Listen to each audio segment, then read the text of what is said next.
Hollow victory.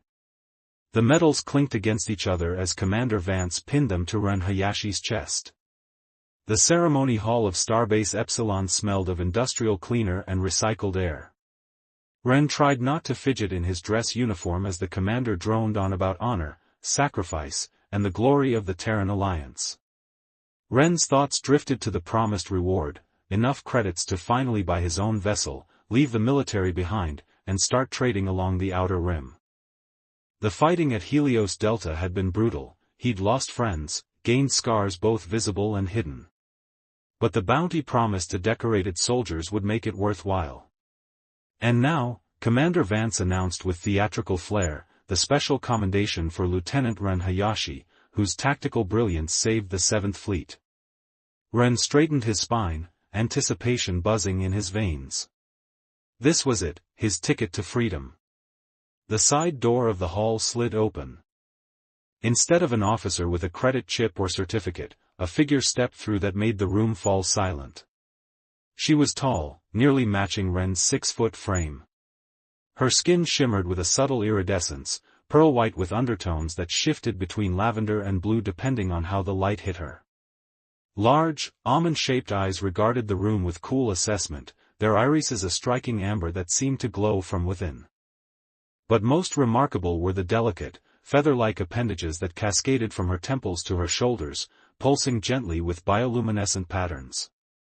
Lieutenant Hayashi, Commander Vance said proudly, I present Talia, gifted to you in accordance with the Arcadian Accord.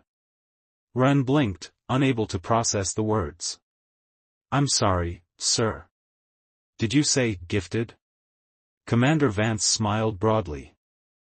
Indeed. The Arcadians honor exceptional service not with mere material rewards, but with companionship of their finest citizens. A living symbol of the alliance between our peoples. Talia approached with fluid grace, her movements almost hypnotic. Up close, Ren could see the complex patterns rippling through her feathery crests, patterns that seemed to communicate emotions his human brain couldn't decode. This is a mistake, Ren said, his voice low but firm. I was promised a bounty. Credits. The commander's smile faltered.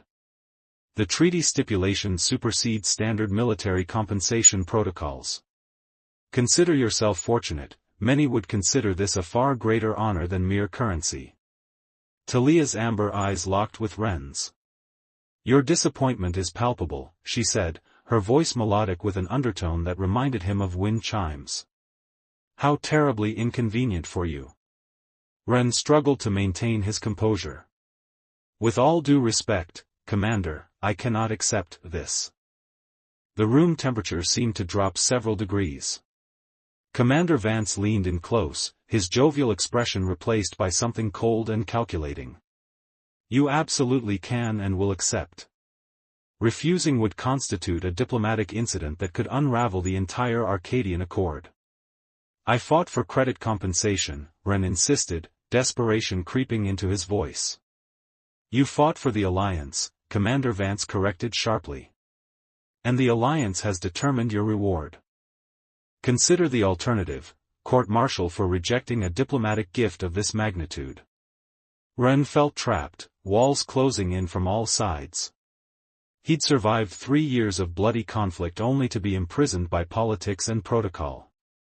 Talia watched this exchange with unsettling intensity, her head tilted slightly. Perhaps, she suggested, her musical voice cutting through the tension, the lieutenant requires time to adjust to unexpected circumstances. Of course, Commander Vance agreed, composure returning. Take the evening to settle in. Your belongings have already been transferred to larger quarters to accommodate both of you. The dismissal was clear. Ren saluted stiffly, turned on his heel, and marched out of the hall, aware of Talia gliding beside him, her movements fluid and silent compared to his rigid stride. The corridors of Starbase Epsilon stretched before them, harsh fluorescent lighting highlighting the utilitarian design. Neither spoke until they reached the assigned quarters, nearly twice the size of Ren's previous room but still confining in its military efficiency. The door hissed shut behind them. Ren immediately put as much distance between them as the quarters allowed, leaning against the opposite wall and running a hand through his cropped black hair. "Let's establish some ground rules," he said finally. Talia's bioluminescent tendrils flickered with patterns Ren couldn't interpret. How typically human, to immediately seek control through structure. "This isn't what I signed up for," Ren snapped. "Nor I," Talia replied coolly. "You imagine yourself the only unwilling participant in this arrangement?" That gave Ren pause. He studied her more carefully now, the rigid posture beneath her flowing attire, the barely perceptible tension in her slender fingers. "You didn't volunteer for this either," he realized aloud. "Perceptive," Talia responded, a trace of bitterness in her melodic voice. "I am as much bound by duty as you. The difference being that I accepted this reality before entering the room." Ren crossed to the small kitchenette, pulling out a bottle of synthetic whiskey he'd been saving for celebration. "Want a drink? It's not great, but it helps numb the disappointment." "Our physiologies differ significantly," Talia said, but approached nevertheless. "Though I admit curiosity about human coping mechanisms." Ren poured 2 glasses, sliding one across the counter. "To terrible surprises and political nightmares." A ghost of amusement crossed Talia's ethereal features as she lifted the glass. "To unexpected journeys." The synthetic whiskey burned Ren's throat. Talia merely sipped hers, her amber eyes never leaving his face. "How does this work?" Ren asked finally. "Are you some kind of servant? Bodyguard? Diplomatic spy?" The patterns in Talia's crests shifted to something sharper, more angular. "I am none of those things. In Arcadian tradition, this bond signifies partnership, intellectual, strategic, and, traditionally, romantic." Ren choked on his whiskey. "Romantic? They're forcing an arranged marriage?" "Nothing so formal," Talia clarified. "The nuance is lost in translation. Consider me an assigned companion with diplomatic significance." "And if I try to leave? Cash out and disappear to the outer rim?" Talia's expression remained impassive, but her bioluminescent tendrils pulsed faster. "The treaty stipulates we remain connected. Separation without formal dissolution would trigger diplomatic consequences." "Consequences," Ren echoed hullily. "Like what? For you?" "Likely court-martial, imprisonment, exile from Alliance territories." She paused. "For me, returning in disgrace would mean ritual excommunication. A living death among my people." The weight of their shared predicament settled over them. Ren refilled his glass, mind racing through options, finding none. "I need to sleep," he said finally. "We'll figure this out tomorrow." Talia nodded, her movements measured. "The universe rarely offers the paths we desire, Lieutenant Hayashi. Sometimes we must create our own." As he prepared for sleep, Ren watched Talia standing by the window, her silhouette outlined against the starfield. The medals on his uniform, symbols of his supposed triumph, felt heavier than ever. His reward had turned to shackles, his victory hollow. And yet, observing the alien who was now inexplicably bound to him, Ren couldn't shake the feeling that there was more to this arrangement than either of them understood. Tomorrow would bring clarity, or perhaps more complications. For now, sleep beckoned, the only escape available to a soldier who had traded one battlefield for another. Reluctant companions. The small transport vessel shuddered as it dropped out of hyperspace. Ren grimaced, hands gripping the worn control panel as warning lights flickered across the dashboard. 3 days had passed since the disastrous award ceremony, and those days had been a blur of hasty plans and desperate decisions. Stabilizers failing, Talia observed calmly from the co-pilot seat, her slender fingers dancing across the secondary controls. Rerouting auxiliary power. Ren shot her a sidelong glance. Where did an Arcadian diplomat learn starship systems? The bioluminescent tendrils framing Talia's face pulsed with subtle patterns of blue and violet. I never claimed to be a diplomat. Making assumptions reflects poorly on your observational skills. Despite the dire circumstances, Ren couldn't help the small smile that tugged at his lips. In their brief time together, he discovered Talia possessed both a sharp intellect and an even sharper tongue. The military will be tracking us, he said, adjusting their course toward the asteroid belt ahead. Desertion carries a hefty penalty. Add in your diplomatic status, and we're looking at a first-class manhunt. Manhunt implies you alone are the target, Talia corrected. Given your commander's reaction to my departure message, I suspect they consider me the more valuable asset. The memory of their escape played through Ren's mind, Commander Vance's face contorting with fury as they'd commandeered the small transport during the night shift. Talia had left behind a formal declaration nullifying the diplomatic arrangement on grounds of coercion, citing obscure subclauses of the Arcadian Accord. Their stolen vessel, little more than a short-range shuttle with aftermarket modifications, lurched violently as they entered the asteroid field. Ren's knuckles whitened on the controls. You never explained why you agreed to this escape plan, he said, navigating between two massive spinning rocks. What's waiting for you back on Arcadia that's worse than becoming a fugitive? Talia's amber eyes narrowed slightly, the only indication that the question had struck a nerve. Political arrangements are complex, Lieutenant Hayashi. Let's simply say I was as much a pawn as you in this scenario. Run, he corrected automatically. If we're going to be fugitives together, we might as well use first names. The patterns in Talia's tendrils shifted to something more intricate. An Arcadian uses first names only with family or intimate companions. And what are we, if not intimately acquainted with each other's bad decisions? Ren countered, swerving to avoid a cluster of smaller asteroids. For the first time since they'd met, Talia made a sound that might have been a laugh, musical and brief. Very well. Run.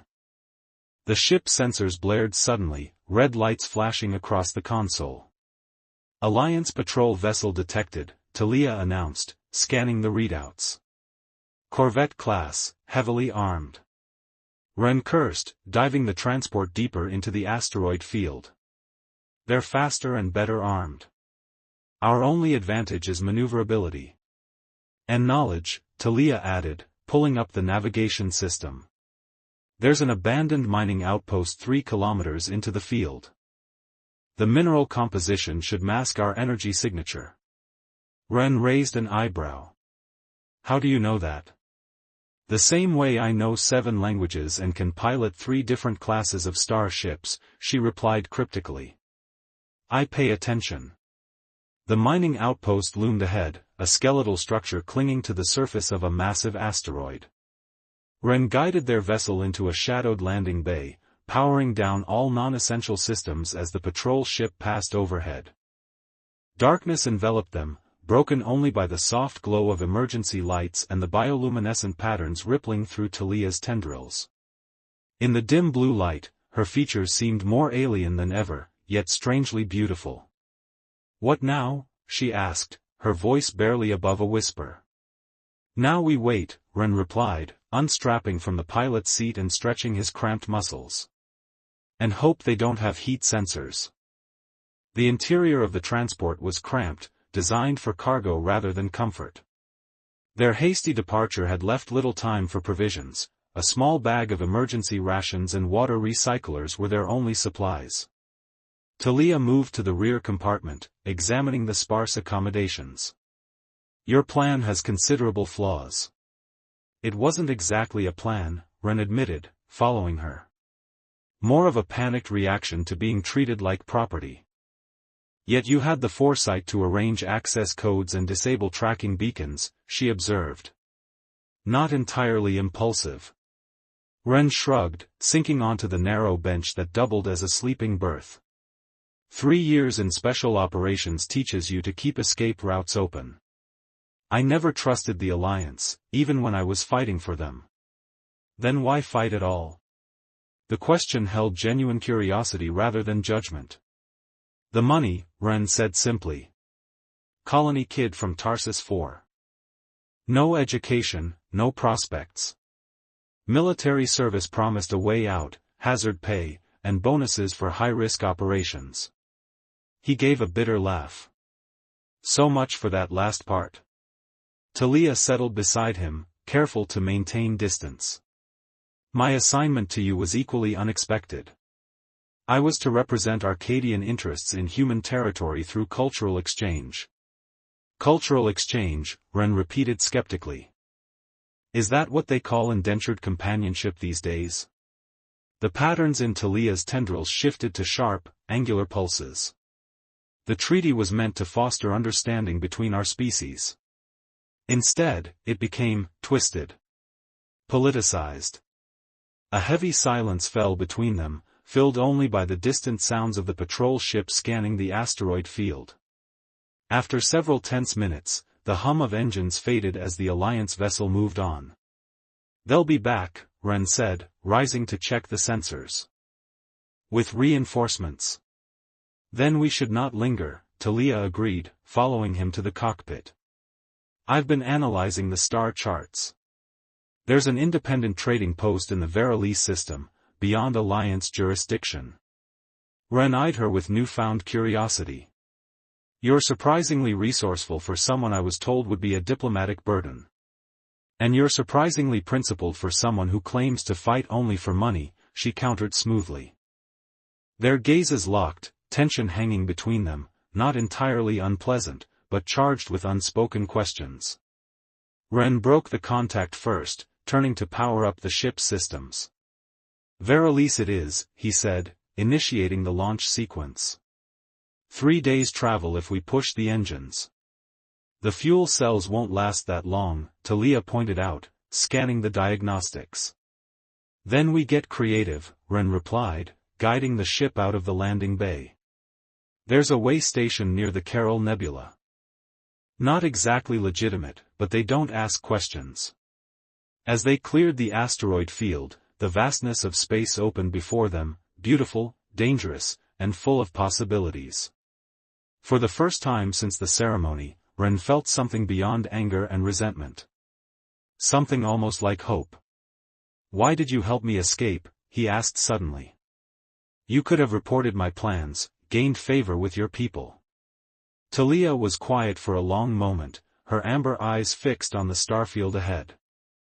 Perhaps I recognized in you a kindred spirit, Ren Hayashi. Someone else who knows what it means to be valued for utility rather than essence. The words hung between them, weighted with truth neither had fully acknowledged until now. They were both runners, fleeing not just pursuers, but expectations, obligations, the cages others had built around their lives. Well, Ren said finally, plotting their course into the navigation system, here's to disappointing everyone who thought they owned us. The ghost of a smile touched Talia's lips as the stars stretched into streams of light around them. Whatever came next, they faced it not as captor and captive, or soldier and diplomat, but as two beings who had chosen their own path, however dangerous it might be. Unexpected allies. The Verilise trading post hung like a tarnished jewelry box against the backdrop of swirling nebula gases. From a distance, its hodgepodge construction spoke of countless additions and repairs, each section telling a story of adaptation and survival. Just like its inhabitants. Home sweet home, Ren muttered as they approached in their battered transport. At least for the moment. It appears chaotic, Talia observed, her amber eyes scanning the sprawling structure. The bioluminescent tendrils framing her face pulsed with cautious patterns of amber and gold. That's the appeal. Too disorganized for effective Alliance patrols, too profitable for them to shut down. Ren guided their vessel toward a docking bay on the station's underside. No questions asked as long as you pay your berthing fees. As they docked, Ren rummaged through the storage compartments, producing a worn jacket that he tossed to Talia. Cover your tendrils. You'll draw less attention. Talia caught the garment, examining it with mild distaste before slipping it on. The hood obscured most of her distinctive features, though nothing could fully hide her alien grace. What's our objective? She asked, practical as always. Supplies, information, and if we're lucky, work. Ren checked the small blaster at his hip. Credits won't last forever. They stepped into the controlled chaos of Verily Station. The main concourse buzzed with activity, merchants hawking questionable wares, spacers from a dozen systems haggling over parts, and the ever-present hum of deal-making that kept places like this alive. Talia stayed close to Ren as they navigated the crowds, her movements tense but fluid. Occasionally, her shoulder brushed against his, the brief contact sending an inexplicable warmth through him each time. "You're staring," she noted without looking at him. Ren quickly averted his gaze. "Just making sure you're keeping up." A knowing pulse rippled through her partially visible tendrils, but she said nothing more. They found what passed for a market, stalls selling everything from synthetic protein to salvaged starship parts. Ren haggled for rations while Talia examined a display of navigation modules, her slender fingers tracing circuit patterns with surprising familiarity. "These are military grade," she murmured when he rejoined her. "Recently acquired." Ren frowned. "Alliance hardware. Someone's running a serious operation." "Or preparing for one," Talia added, her voice dropping lower. "The quantity suggests fleet-level distribution." Before Ren could respond, a commotion erupted near the station's central directory. A security announcement boomed through the speakers, the words making his blood run cold. "Attention all personnel and visitors. By order of the Terran Alliance, this station is now under temporary lockdown. All vessels will be searched for 2 fugitives, a human male and an Arcadian female. Cooperation is mandatory." Talia's eyes met Ren's, wide with alarm. "They found us faster than anticipated." "This way," Ren grabbed her arm, pulling her into a narrow service corridor. "They'll start with the docking bays, working inward." They hurried through maintenance tunnels, the station's less polished interior reflecting its true age and condition. After several turns, Ren stopped at a nondescript door, tapping a quick sequence on the access panel. The door slid open to reveal a small, cluttered office. Behind a desk piled with components sat a woman with weathered features and sharp eyes that missed nothing. Her salt and pepper hair was pulled back in a severe ponytail, and a network of old scars decorated her left cheek. "Hayashi," she said flatly. "Trouble follows you like a shadow." "Good to see you too, Juno." Ren closed the door behind them. "We need a hiding spot. Just until the Alliance sweep passes." Juno's gaze shifted to Talia, assessing. "This your Arcadian prize? Station's buzzing about the diplomatic incident you've caused." Talia stepped forward, lowering her hood. "I am no one's prize." A smile cracked Juno's stern expression. "Didn't think so." She gestured to a hidden panel in the floor. "Maintenance sublevel. Used to be a smuggling route before they sealed the outer access." As they descended into the dimly lit sublevel, Ren explained, "Juno was my contact during the war. Information broker with connections on both sides." "And you trust her?" Talia asked quietly. "Trust is a strong word." Ren activated his wrist light. "Let's say we have a mutually beneficial history." The sublevel stretched before them, a forgotten maze of conduits and support structures. They settled in a relatively clean corner, backs against the wall, listening to the distant sounds of the Alliance search above. "Why are they pursuing us with such determination?" Talia wondered aloud. One deserter and an alien dignitary hardly warrant this level of response. Ren had been pondering the same question. Either your diplomatic status is more significant than you've admitted, or there's something else at play. Talia was quiet for a long moment, the patterns in her tendrils shifting through complex sequences before she spoke. "There is information I possess. Knowledge deemed sensitive by both our governments." "And there it is," Ren sighed. "Care to elaborate before we get executed for reasons I don't understand?" She turned to face him fully, amber eyes intense in the dim light. The Arcadian Accord wasn't merely a peace treaty. It contained provisions for technological exchange, specifically, weapons technology. That's hardly surprising. Military alliances usually involve hardware. This isn't conventional weaponry, Talia continued. My people have developed quantum entanglement technology that allows for instantaneous targeting across vast distances. Imagine weapons that could strike anywhere in the galaxy with no warning, no defense. Ren felt coldness settle in his stomach.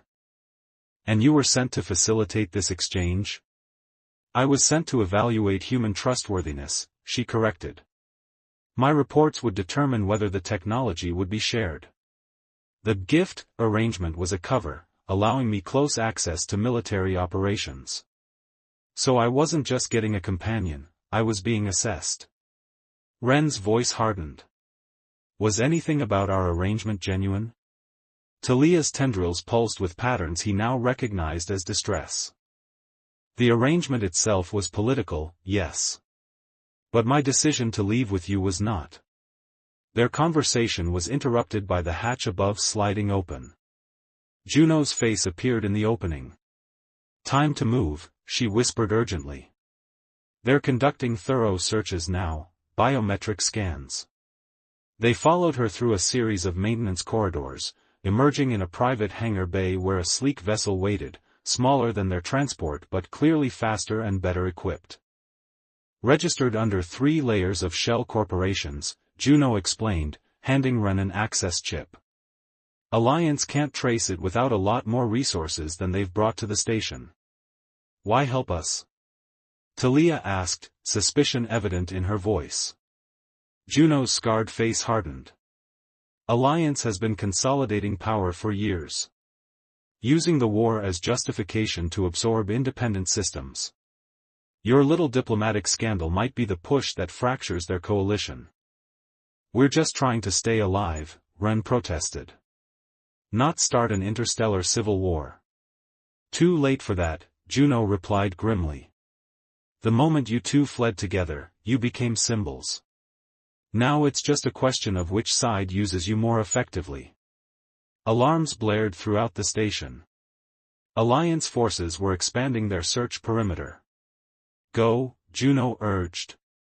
Head for the Callisto Reach. There's a resistance movement gathering there, people who remember what freedom looked like before the Alliance. Ren hesitated, then clasped Juno's forearm in gratitude. I owe you. Stay alive, she responded. That'll be payment enough. Minutes later, they were clearing the docking clamps, accelerating away from Verily Station with Alliance pursuers scrambling to follow.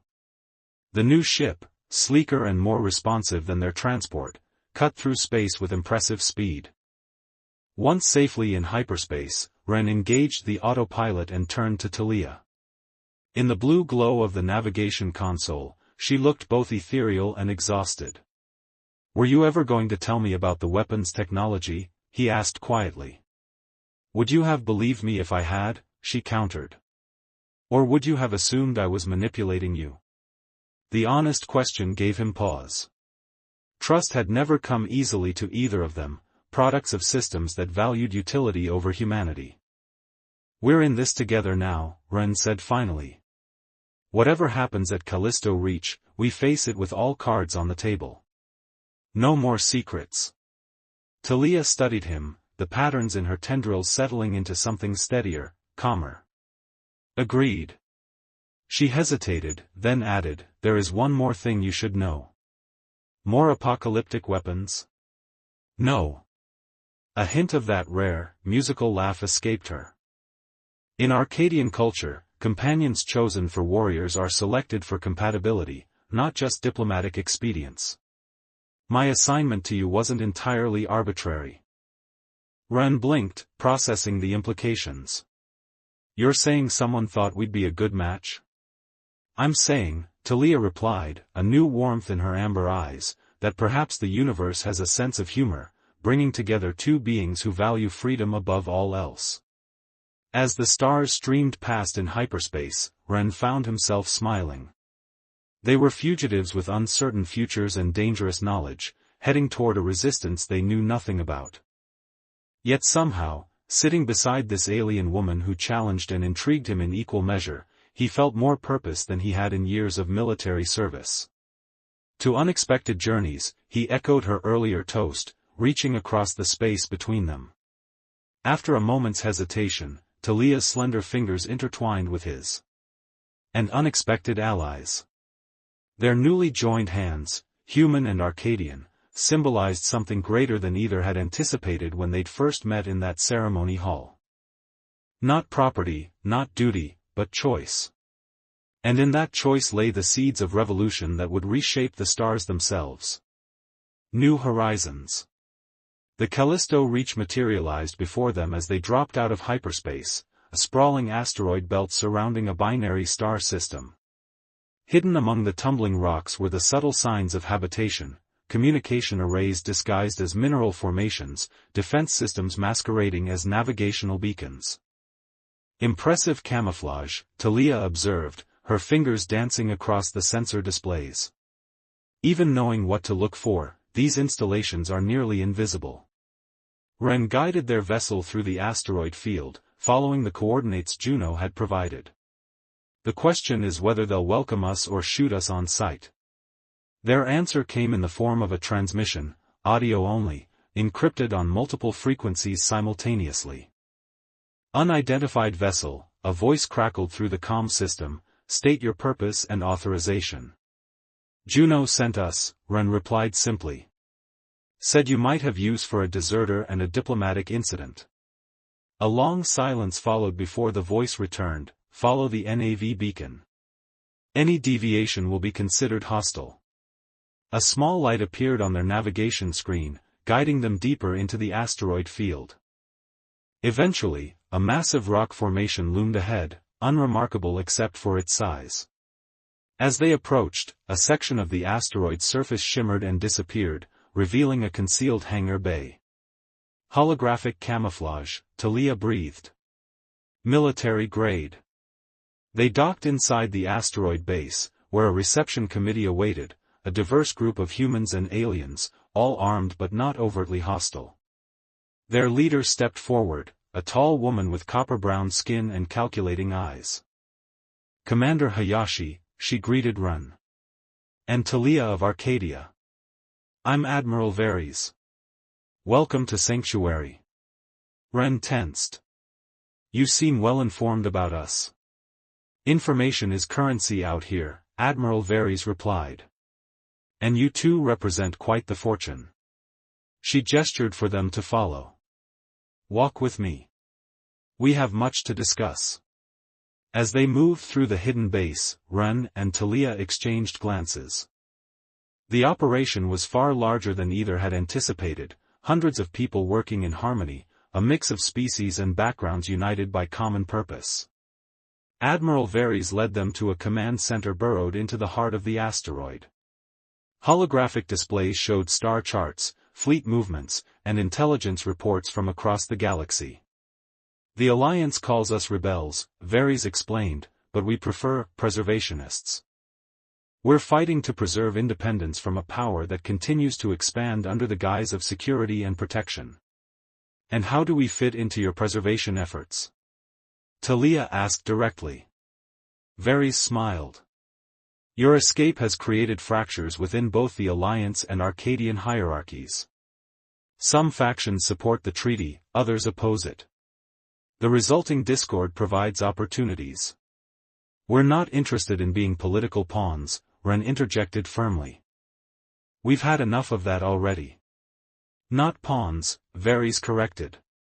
Catalysts. The knowledge you carry about the quantum entanglement weapons could either ensure peace through deterrence or trigger galactic war.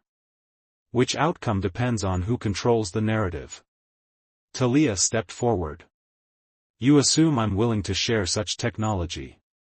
I assume nothing, Varys replied. But I offer something neither the Alliance nor your people would, choice. Stay or go. Share your knowledge or keep it secret. Here, you decide your own value. The offer hung in the air between them, freedom, but with responsibility heavier than any military command or diplomatic mission. Later, alone in the quarters assigned to them, Ren and Talia considered their options. The room was Spartan but comfortable, carved from the asteroid itself with surprising artistry. "What do you think?" Ren asked, watching Talia as she gazed out a small viewport at the stars beyond. "I think we've stumbled into something much larger than our personal escape," she replied thoughtfully. "This resistance, they believe they're fighting for the right cause." "Most people do," Ren observed. "Doesn't make them right." Talia turned to face him, the patterns in her tendrils flowing with contemplative rhythms. "In my culture, there's a concept called Katalia, the moment when chance and choice intersect to create destiny." "You believe this is our destiny?" "I believe," she said carefully, moving closer to him, "that we were brought together for reasons beyond political convenience. Whether by design or cosmic accident, our paths have merged." Ren felt the strange energy between them intensify, that inexplicable connection that had been growing since their first meeting. "So what now? We join the resistance? Become symbols of cross-species cooperation? Or we take their ship and disappear to the outer rim," Talia suggested, a hint of mischief in her amber eyes. "Many choices lie before us." Impulsively, Ren reached out, his fingers gently brushing against her luminescent tendrils. The contact sent a surprising jolt through both of them, her bioluminescence flaring briefly in response. "I'm sorry," he said quickly, withdrawing his hand. "Don't be," she whispered. "Among my people, such contact is intimate. But not unwelcome." The moment stretched between them, charged with possibilities neither had anticipated when they'd first been thrown together by politics and war. A soft chime interrupted them, Admiral Varys requesting their presence for a strategic briefing. Whatever decisions lay ahead, they would face them together. As they walked toward the command center, Talia's hand briefly found Ren's. "Whatever we choose," she said softly, "I do not regret leaving with you." Ren squeezed her hand gently. "Nor I with you." They entered the briefing room side by side, no longer soldier and gift, human and alien, but partners forged in the crucible of shared adversity and growing trust. Whatever the galaxy held for them, war or peace, danger or sanctuary, they faced it not as representatives of their respective worlds, but as individuals who had claimed their own path among the stars. And in that choice lay a power greater than any weapon or treaty, the power to write their own story in a universe intent on writing it for them. For a human soldier who had sought only wealth and an alien diplomat trapped by duty, they had instead found something far more valuable: freedom, purpose, and the first tentative flames of a connection that transcended the boundaries of their different worlds. The future remained unwritten, but for the first time, they held the pen together. Triclaude can make mistakes. Please double-check responses.